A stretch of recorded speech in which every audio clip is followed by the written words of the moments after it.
الحمد للہ رب العالمین والعاقبۃ للمتقین والصلاة والسلام علی خیر خلقہ محمد وعلی آلہ واصحابہ اجمعین، اما بعد فاعوذ باللہ من الشیطان الرجیم، بسم اللہ الرحمن الرحیم۔ فیقولوا هل نحن منظرون افبعذابنا یستعجلون افرأیت ان متعناہم سنین۔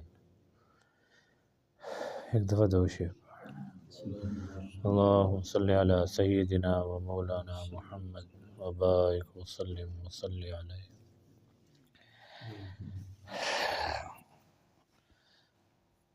اللہ تعالیٰ منکرین کے لیے عذاب بیان فرمایا، پھر ساتھ فرمایا فیقولوا هل نحن منظرون۔ جب وہ عذاب آئے گا تو یہ لوگ کہیں گے ہمیں کوئی مہلت ملے گی، اور مہلت مل بھی جائے تو اب کیا فائدہ ہے، دوبارہ دنیا میں آ نہیں سکتے، اب مہلت مانگنے کا کوئی فائدہ نہیں ہے۔ پھر بعض کافر جب بار بار یہ آیات سنتے تو نبی کریم صلی اللہ علیہ وسلم سے کہنے لگے کہ وہ کون سا عذاب ہے، کب آئے گا جو آپ ہمیں کہتے ہیں؟ تو اللہ نے فرمایا افبعذابنا یستعجلون، ہمارے عذاب کو جلدی طلب کر رہے ہیں، یہ مطالبہ رکھ رہے ہیں کہ یہ عذاب جلدی آئے۔ یہ تو بڑی جرأت ہے، اللہ حفاظت فرمائے۔ افرأیت ان متعناہم سنین ثم جاءہم ما کانوا یوعدون۔ اور بعض لوگ ایسے ہیں کہ اللہ نے دنیا میں اگر لمبی عمر دی عافیت کے ساتھ تو اس پہ اتراتے تھے۔ اللہ فرمایا آپ کا کیا خیال ہے اگر ہم ان کو کئی سال لمبی زندگی دے دیں اور دنیا میں نفع اٹھانے کا سامان بھی دے دیں؟ ثم جاءہم ما کانوا یوعدون، پھر ان کے پاس وہ عذاب آئے جس کا ان سے وعدہ کیا گیا ہے۔ ما اغنی عنہم ما کانوا یمتعون، یہ جو لمبی عمر گزری ہے اور یہ اتنا عرصہ دنیا کی نعمتوں سے لطف اندوز ہونا، یہ ان کو نفع نہیں دے گا۔ یہ سمجھنا کہ یہ فراوانی جو ہے یہ شاید اللہ کی یہاں مقبولیت کی علامت ہے، ایسا نہیں ہے۔ اب یہ کیفیت کافروں کی بیان کی جا رہی ہے کہ وہ لمبی عمر پہ اترائیں نہ کہ اس کی وجہ سے شاید وہ کوئی تیر مار رہے ہیں یا کوئی آخرت کے عذاب سے ان کو کوئی فائدہ دے گا۔ لیکن امام زہری رحمہ اللہ نے حضرت عمر بن عبدالعزیز کا عمل نقل کیا ہے کہ وہ رات کو تہجد کے ٹائم اسی آیت کو پڑھتے تھے، داڑھی پکڑ کے روتے تھے۔ افرأیت ان متعناہم سنین ثم جاءہم ما کانوا یوعدون ما اغنی عنہم ما کانوا یمتعون۔ پھر اپنے آپ کو خطاب کہتے تھے تیری اتنی لمبی عمر گزر گئی اللہ کی نعمتوں سے لطف اندوز ہوتے ہوتے، اور ابھی تک تیری کیفیت نہیں بدل رہی۔ یہ لمبی عمر، یہ اللہ کی نعمتوں سے لطف اندوز ہونا، یہ آخرت کے اعتبار سے تو کوئی فائدہ نہیں دے گا۔ آخرت میں تو یہ چیزیں گنی بھی نہیں جائیں گی، وہاں تو اعمال دیکھے جائیں گے، اعمال۔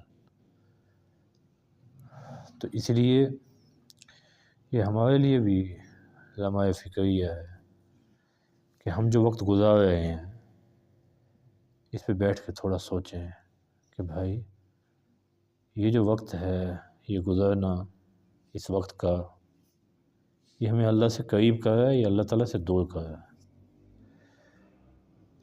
وَمَا أَهْلَكْنَا مِنْ قَرْيَةٍ إِلَّا لَهَا مُنذِرُونَ۔ اگر اللہ نے ایک ضابطہ بیان کیا، ہم نے جس بستی کو بھی، جس شہر کو بھی تباہ کیا ہے، اس شہر کے لوگوں کو ڈرانے والے پہلے بھیجے ہیں۔ ایسا کہیں کبھی بھی نہیں ہوا کہ اللہ تعالیٰ اچانک کسی کو عذاب میں مبتلا کر دیں۔ ذکر وما کننا ظالمین، یہ صرف نصیحت کے لیے، یاد دہانی کے لیے ڈرانے والے آتے تھے۔ وما کننا ظالمین، ہم بالکل کسی پر ظلم کرنے والے نہیں ہیں۔ وما تنزلت بہ الشیاطین، نبی کریم صلی اللہ علیہ وسلم پر وحی کے فترت کا واقعہ ہوا۔ فترت وحی میں جو وقفہ آ جاتا ہے اس زمانے کو کہتے ہیں۔ تو عرب کی خاتون کہنے لگی نعوذ باللہ من ذالک، کہنے لگی محمد صلی اللہ علیہ وسلم پر لگتا ہے کوئی جن آتا تھا، وہ ان کو چھوڑ کے چلا گیا۔ تو لوگ سارے مذاق اڑانے لگے کہ وحی نہیں آ گئی تو ان کے جنات جو ہے وہ ان کو چھوڑ کے اکیلا چلے گئے ہیں۔ اللہ کہتے ہیں وما تنزلت بہ الشیاطین، قرآن کو شیاطین لے کر نہیں آئے، وما ینبغی لہم وما یستطیعون، نہ شیاطین کے لیے قرآن کا لانا مناسب ہے، ممکن ہے، اور نہ ہی ان میں ایسی طاقت ہے۔ انہم عن السمع لمعزولون، شیاطین تو قرآن مجید کی سننے کی جگہوں سے ان کو دور کر دیا گیا ہے۔ آسمانوں کے دروازے بند ہو گئے، جو پہلے یہ باتیں وہاں سے چرا کے بھاگ جاتے تھے، نبی کریم صلی اللہ علیہ وسلم کی بعثت کے بعد اب یہ سلسلہ بھی ختم ہو گیا، اسی لیے تو وہ پریشان تھے۔ انا سمعنا قرآنا عجبا، وہ ساری کیفیت اللہ تعالیٰ نے سورۃ الجن میں بیان کی ہے کہ وہ گزرے، انہوں نے کہا پوری دنیا کا چکر لگائیں، ایسا کون سا واقعہ ہو گیا جس کی وجہ سے ہمیں اوپر کی خبریں نہیں معلوم ہو گئی۔ تو اللہ کہتے ہیں انہم عن السمع لمعزولون، یہ تو قرآن مجید کی سننے کی جگہوں سے ان کو جدا کر دیا گیا، دور کر دیا گیا، نہ ان میں طاقت ہے کہ یہ وہاں جا کے بات سنیں، نہ ان کو وہاں کوئی سننے دے ہے، اور نہ ان کی یہ حیثیت ہے کہ یہ قرآن مجید جیسی کلام لے کر آئیں۔ فلا تدع مع اللہ الہا آخر فتکون من المعذبین، آپ اللہ کے ساتھ کسی دوسرے خدا کو نہ پکاریے، فتکون من المعذبین، خدا نہ خواستہ ایسا ہوا تو اللہ کا عذاب اترے گا۔ اب یہ خطاب نبی کریم صلی اللہ علیہ وسلم کو ہے، اور آپ سے تو شرک کا سوال ہی پیدا نہیں ہوتا۔ یہ آپ کی امت کو تنبیہ ہے کہ نبی کریم صلی اللہ علیہ وسلم وجہ تخلیق کائنات ہیں، تمام اولین آخرین کے سردار ہیں، خدا نہ خواستہ، خدا نہ خواستہ، خدا نہ خواستہ اگر آپ بھی شرک میں مبتلا ہو جاتے ہیں، اللہ آپ کو بھی نہیں چھوڑیں گے تو کسی اور کی کیا حیثیت ہے؟ ایسا نہیں ہے کہ اللہ کے نبی نے کوئی ایسا کام کیا ہے کہ جس پہ اللہ تعالیٰ کو ایسا شبہ ہو، سوال ہی پیدا نہیں ہوتا۔